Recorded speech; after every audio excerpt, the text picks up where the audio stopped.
नमस्कार, स्वागत है आप सभी का दैनिक भास्कर में और मैं हूं आपके साथ काजल सोनी। आज हम बात करेंगे उत्तर भारत की जीवन रेखा और पर्यावरण की दृष्टि से बेहद महत्वपूर्ण अरावली हिल्स और इसके संरक्षण को लेकर सुप्रीम कोर्ट में चल रहे विवाद के बारे में। बता दें कि अरावली पहाड़ियों में खनन और विकास से जुड़े विवादित मामले में सुप्रीम कोर्ट ने हाल ही में स्टे यानी स्थगन आदेश जारी कर दिया है। Chief justice of India Suryakant ने स्पष्ट किया है कि अदालत की कुछ टिप्पणियों को मीडिया और स्पेशल प्लेटफॉर्म पर गलत तरीके से पेश किया जा रहा है, जिसे सही ढंग से स्पष्ट करना जरूरी है। सुप्रीम कोर्ट ने 19 नवंबर के अपने आदेश पर फिलहाल रोक लगा दी है ताकि कोई भी पूर्व संज्ञानात्मक कार्रवाई लागू ना हो। सुनवाई के दौरान सीजीआई ने कहा है कि 20 नवंबर के आदेश को लागू करने से पहले एक निष्पक्ष और ठोस रिपोर्ट तैयार होना बेहद आवश्यक है। अदालत ने विशेषज्ञों के पैनल को इस मामले में रिपोर्ट बनाने का निर्देश दिया है। पैनल इस बात की समीक्षा करेगा कि नई परिभाषा संवेदनशील इलाकों की सुरक्षा और पर्यावरण संरक्षण के लिए कितनी प्रभावी है। लेकिन अब सवाल ये है कि आखिर क्यों अरावली चर्चा में है। दरअसल 20 नवंबर 2025 के सुप्रीम कोर्ट के फैसले के बाद अरावली पहाड़ियों की नई और बेहद संकीर्ण परिभाषा स्वीकार कर ली गई है। अब केवल वही पहाड़ अरावली माने जाएंगे जो अपने आसपास के इलाके से 100 मीटर या उससे अधिक ऊंचाई वाले हो। सरकार का ये तर्क था कि इससे प्रशासनिक स्पष्टता आएगी और टिकाऊ विकास की योजना बनाना आसान होगा। लेकिन पर्यावरणविदों और विशेषज्ञों का कहना है कि ये निर्णय अरावली के 90% हिस्से को कानूनी सुरक्षा से बाहर कर देगा।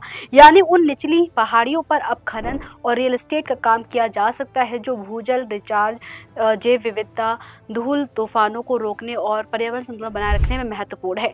जीआईएस मैपिंग के अनुसार पहले ही 3000 से ज्यादा क्षेत्रों में खनन से नुकसान हुआ है। विशेषज्ञ चेतावनी दे रहे हैं कि अगर इन निचली पहाड़ियों पर खनन शुरू हुआ तो ग्राउंड वाटर स्तर गिरेगा। राजस्थान, गुजरात और दिल्ली एनसीआर के एक्वीफर दूषित होंगे। मानव वन्य जीव संघर्ष बढ़ेगा और थार रेगिस्तान का फैलाव तेज होगा। अरावली केवल पहाड़ नहीं है, ये उत्तर भारत की जीवन रेखा है। ये चंबल, साबरमती और लूणी जैसी नदियों का प्रमुख स्रोत है। ये थार रेगिस्तान को पूर्व की ओर बढ़ने से रोकता है और दिल्ली एनसीआर के लिए हरे फेफड़ों की तरह काम करता है। 650 किलोमीटर में फैली ये लगभग 2 अरब साल पुरानी पर्वत श्रृंखला है। पर्यावरण कार्यकर्ता नीलम आहूजा का कहना है कि अगर अरावली नहीं बचेगी तो उत्तर पश्चिम भारत में रेगिस्तान फैल जाएगा और इसका सीधा असर पानी, भोजन और लाखों लोगों की जिंदगी पर पड़ेगा। इतिहास के पन्नों को देखें तो ये मामला पहला नहीं है। 2018 में सुप्रीम कोर्ट ने कहा था कि 31 अरावली पहाड़ खनन से गायब हो चुके हैं और फिर भी अब अदालत ने 2010 के पुराने मानक को अपनाया, जिसे पर्यावरणविद विनाशकारी मानते हैं। इस विवाद को और बढ़ावा तब मिला जब ये सामने आया कि केंद्र सरकार के हलफनामे में चित्तौड़गढ़ और सवाई माधोपुर जैसे संवेदनशील इलाके शामिल ही नहीं थे। असली हकीकत जमीन पर और भी भयावह है। हरियाणा के भिवानी और चरखी दादरी में कई पहाड़ पूरी तरह से मिट चुके हैं। महेंद्रगढ़ में भूजल स्तर 1500-2000 फीट नीचे चला गया है और अवैध खनन से उड़ती धूल ने सिलिकोसिस, त्वचा रोग और फेफड़ों की बीमारियों को बढ़ाया है। बच्चों की जान पर भी खतरा मंडरा रहा है। ब्लास्टिंग और डेटोनेटर रोजमर्रा का खतरा है। इस फैसले के बाद सोशल मीडिया पर #सेव अरावली और #अरावली सेव एक्वाई ट्रेंड कर रहे हैं। जयपुर से दिल्ली तक प्रदर्शन हुए और ग्रामीण समुदायों ने प्रतीकात्मक उपवास किया है। कांग्रेस समेत विपक्षी दलों ने केंद्र सरकार पर खनन लॉबी को फायदा पहुंचाने का आरोप लगाया है। विशेषज्ञ सुप्रीम कोर्ट से फैसले पर पुनर्विचार की मांग कर रहे हैं।